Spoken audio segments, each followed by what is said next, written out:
अस्सलाम वालेकुम दोस्तों, क्या हाल चाल है। बात करेंगे फ्री वैक्सीन के मतलब। गवर्नमेंट की जानब से सिर्फ ऐलान किया गया कि मसीरा में फ्री वैक्सीन लगेगी, लेकिन अवाम ने सोशल मीडिया के ऊपर ट्रेंड चलाया हुआ तंबाकू कि इबरी में भी जो है ना कल 13 अगस्त को फ्री वैक्सीन लगेगी।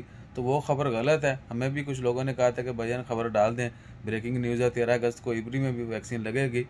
तो सोशल मीडिया पे ऊपर जो ये ट्रेंड चल रहा है उसको गवर्नमेंट ने पिड़िच कर दिया, इसलिए हम कैमरे की आंख में आंखें डाल के बात कर रहे हैं। तो मिनिस्ट्री ऑफ हेल्थ ने इसको डिनाई किया कि इबरी में जो वैक्सीनेशन के हवाले से सोशल मीडिया के ऊपर एक पोस्ट बनाई हुई है वो शेयर की जा रही है, वो गलत है। कल इबरी में वैक्सीन नहीं लगेगी, सिर्फ मसीरा में जो है मिनिस्ट्री ऑफ हेल्थ की जानब से ऐलान किया गया।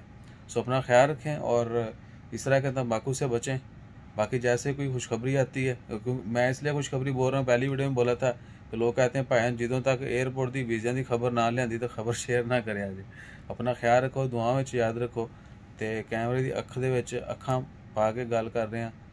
अज सबसक्राइब कर दियो। जज़ाकल्लाह। अल्लाह हाफिज़।